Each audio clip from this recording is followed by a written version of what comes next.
Hello friends, विवा food रेसिपीमध्ये आपले सगळ्यांचे मनापासून स्वागत।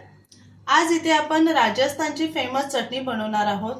खूप मस्त टेस्टी आणि चटपटीत अशी चटणी करणार आहोत। बाहेरून चटणी आणून खायची गरज नाहीये, घरातल्या घरात टेस्टी आपण चटणी बनवणार आहोत। तर चला बघूयात आपण पुढे व्हिडिओमध्ये। इथे मी मिरची घेतलेली आहे। मिरची मी बियासहित घेतलेली आहे, बी काढलेला नाहीये त्याच्यामध्ये। इथे जिरा घेतलेला आहे, 1 चमचा जिरा।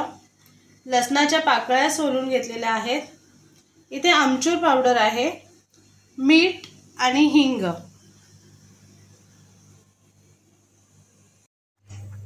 इथे मी गरम पाणी करून घेतलेले एका पातेलीमध्ये, त्याच्यामध्ये मिरच्या टाकून घेतलेल्या आहेत आणि या मिरच्या आपल्याला 15 मिनिटांसाठी शिजवून घ्यायच्या आहेत।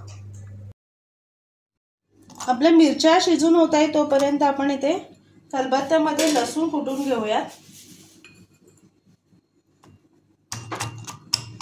आपल्याला मिक्सरला नाही फिरवायचे, त्याच्यामध्येच आपल्याला ते कुटून घ्यायचे, कारण आपल्याला ते खूप जास्त बारीक नाही करायचे। इथे मी लसूण बारीक चेचून घेतलेली आहे खलबत्त्यामध्ये। आपल्याला मिक्सरला करायची नाहीये, कारण आपल्याला अशा दाणेदार लसूण ठेवायचे, त्याच्यामुळे काय होते आपल्याला चटणीला खूप चांगला टेक्स्चर येतो। आता मी एका भांड्यामध्ये काढून घेते। 15 मिनिटं झालेली आहेत, आपल्या इथे मिरच्या शिजून झालेल्या आहेत। आता हे मी एका भांड्यामध्ये काढून घेते।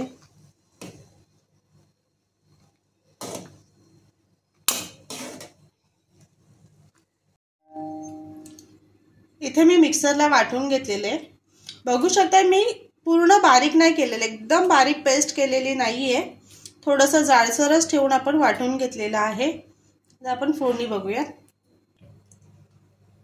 इथे कढईमध्ये मी तेल गरम करून घेतलेले आहे, त्याच्यामध्ये आपण हिंग टाकून घेऊयात। 1 चमचा हिंग घेतलेले आहे, त्याच्यामध्ये जिरं टाकून घेऊयात। जिरं छान तडतडायला लागले की त्याच्यामध्ये आपल्याला लसूण टाकून घ्यायचे आहे। आपण बारीक चेचून घेतलेला लसूण टाकूया।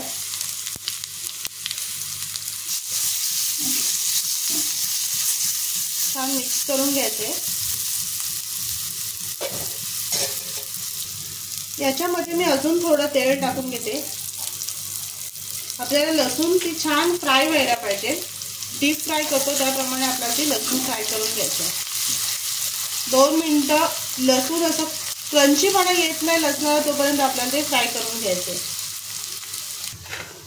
लसूण आपला छान फ्राय झालेला आहे, त्याच्यामध्ये आता आपण मिरची बारीक वाटून घेतलेली आहे ते टाकून फ्राय करून घ्यायचे।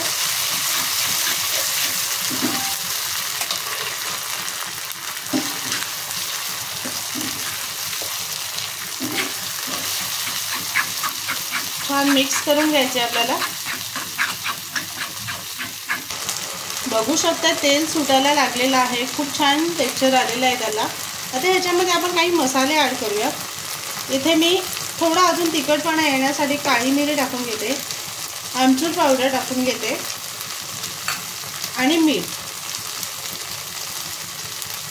तर हे टाकून आपल्याला मिक्स करायचं।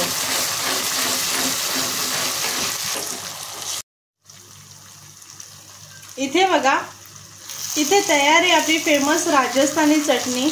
बघू शकता किती मस्त झालेली आहे, मस्त दाणेदार अशी चटणी तयार झालेली आहे। ही चटणी तुम्ही भाताबरोबर, भाकरीबरोबर किंवा रोटीबरोबर सुद्धा खाऊ शकता। तर नक्की बनवा आणि सांगा कशी झाले ते। आणि असेच आपले नवनवीन व्हिडिओ बघण्यासाठी व्हिडिओला लाईक करा, शेअर करा आणि सबस्क्राईब करा। चला तर मग आपण भेटूया पुढच्या व्हिडिओमध्ये।